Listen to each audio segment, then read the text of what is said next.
Magandang umaga po sa iyo, kuya. Ako nga po pala si Jitterson. Nakatira po ako sa aming bahay. Alangan naman po sa bahay niyo, limba. Siyempre sa bahay ko po. At ako po taga sa amin. Siyempre, malamang nandito ako sa amin. Kaya sa amin po ako, hindi po ako taga sa inyo.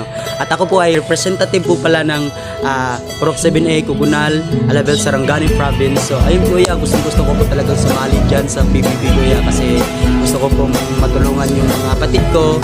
Gusto ko pong matulungan yung sarili ko. Mayahon ko po sa hirap yung mga pamilya ko. Ganun po kuya. If ever po na manalo po ako dyan sa PBB kuya. At saka kuya, mayroon po akong talent kuya. Marunong po ako magsaing ng walang bigas.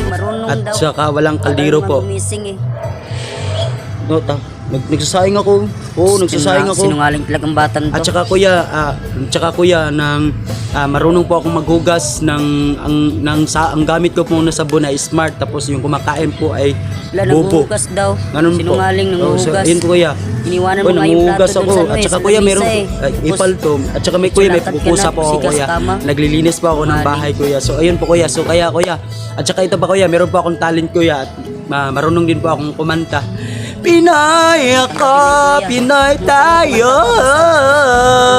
At saka kuya, magaling din po akong kuya, mag-magic kuya. So tingnan nyo to kuya, magic kuya. At saka ito pa kuya, meron pa akong magic kuya. Meron pa akong magic sa'yo kuya. Tingnan mo to kuya. No, may magic pa oh. Tingin niyo na magic mo. Uy! Tingnan mo kuya. Wala to kuya. Tingnan mo kuya. Ito, magic di ba? Magic kuya. Tingnan mo kuya. Nulit pa oh. May magic pa. Paglakas kuya. Ito pa kuya. Meron pa akong magic isa. Last na to kuya. May magic pa ko. Ay, sorry po kuya. So ayun po kuya. Yun po ang talent ko po kuya. At sana po i-grab nyo na po ako kuya. Grab nyo na po ako kasi Kuya, huwag mo nang tanggapin yan kuya.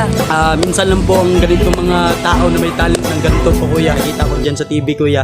Makikita ako dyan sa bahay nyo. So kung if ever hindi ako matanggap, so gagawin ko yung stepping stone, and then sasali po ako sa kuya, sa Starbucks. Yeah, Starbucks stepping stone. Kuya, dapat po i-grab nyo na po ako kasi pag di mo ako i-grab, papasabugin ko yung bahay mo. So ayun kuya, basta yun, alam mo na yun kuya. Pag di mo tinanggap, alam mo na yun kuya. Yung bahay mo mawawala yan sa isang iglap. So ayun kuya, tanggapin nyo na ako, i-grab nyo na po ako. So thank you po kuya.